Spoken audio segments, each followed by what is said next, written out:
मेरे साथ हैं डॉक्टर रईसुद्दीन। नमस्कार डॉक्टर साहब। नमस्कार।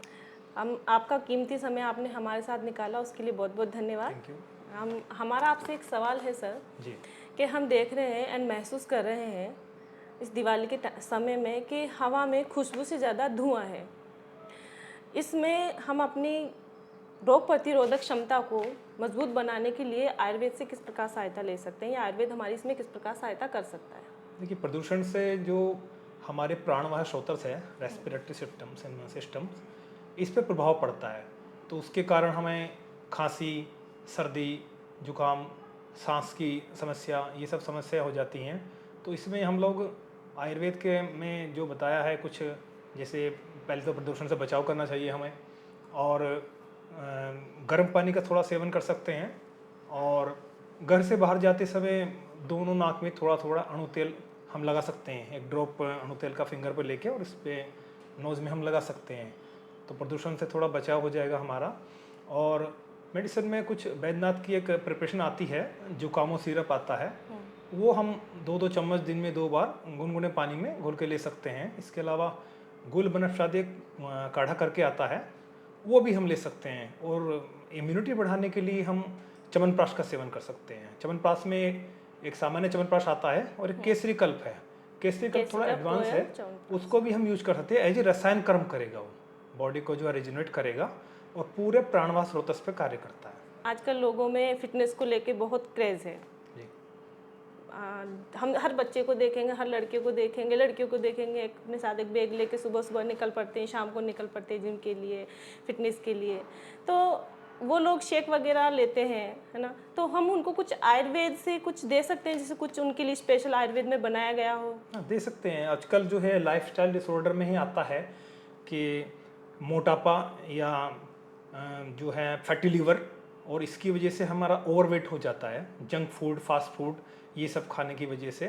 तो आयुर्वेद में हम इसको कर्षण चिकित्सा के रूप में लेते हैं, और इसमें हम एक प्रिपरेशन दे सकते हैं। मेदोहर गुगुलू है हमारे पास में, वो हम दे सकते हैं, और आरोग्यवर्धनी वटी दे सकते हैं।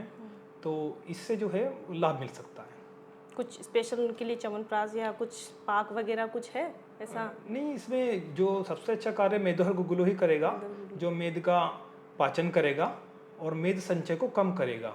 साथ में हम आरोग्यवर्धनी वटी लगा सकते हैं इसके साथ साथ में, और इसमें लाभ मिल जाएगा इससे। जैसे कि हमारे बड़े बुजुर्ग हमसे कहते थे कि घी हमारी सेहत के लिए अच्छा है, लेकिन अब हम देखते हैं कि लोग बोलते हैं कि इससे फैट बढ़ता है।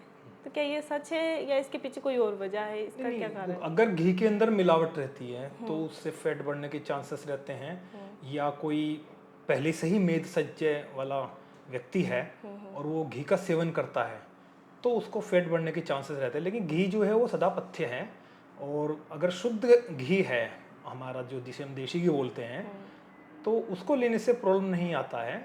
और घृत लेने से पित्त का शमन होता है, वायु का भी शमन होता है, नेत्र के लिए हितकर है, और घृत रसायन है। बैद्यनाथ कंपनी का एक आयुर्वेद घी आता है जो काऊ घी है, शुद्ध काऊ घी है, आप उसको यूज कर सकते हैं। ठीक है। आप हो, हम जैसे बहुत से लोग होते हैं, उनके लिए कुछ ऐसा प्रोडक्ट या आयुर्वेद में कुछ ऐसी औषधियाँ हैं जो हम फटाफट सुबह जा रहे हैं ऑफिस के लिए, बैग पैक किया, हमें दवा खानी है, या हमारा इम्यून सिस्टम मजबूत रहे, उसके लिए हमने फटाफट उठाई, मेडिसिन खा के हम निकल लिए, क्योंकि इतना टाइम तो नहीं होता कि हम कुछ बनाएंगे खाएंगे। तो ऐसा कुछ है हमारे पास औषधि? देखिए, अभी जो प्रेजेंट टाइम में ऋतु है वो शरद ऋतु चल रही है, और ये जंक्शन है, संधि है। शरद ऋतु जा रही है और हेमंत ऋतु का आगमन हो रहा है। तो इस जंक्शन में हमारे को कई सारी बीमारियां होने का समय रहता है। बिल्कुल। तो उससे बचने के लिए हम च्यवनप्राश का सेवन कर सकते हैं। च्यवनप्राश। च्यवनप्राश जो है आने वाली ऋतु के लिए भी बेस्ट रसायन है। तो आप 1 चम्मच सुबह जाते हुए ले सकते हैं, और 1 चम्मच आप शाम को ले सकते हैं।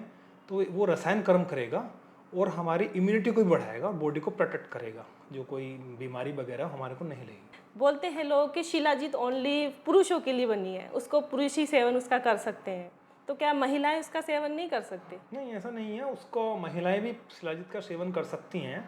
शिलाजीत जो रसायन काम करता है, वो रसायन द्रव्य है, और ओवरवेट वाले लोग भी उसको ले सकते हैं, क्योंकि वो मेद का कर्षण भी करता है।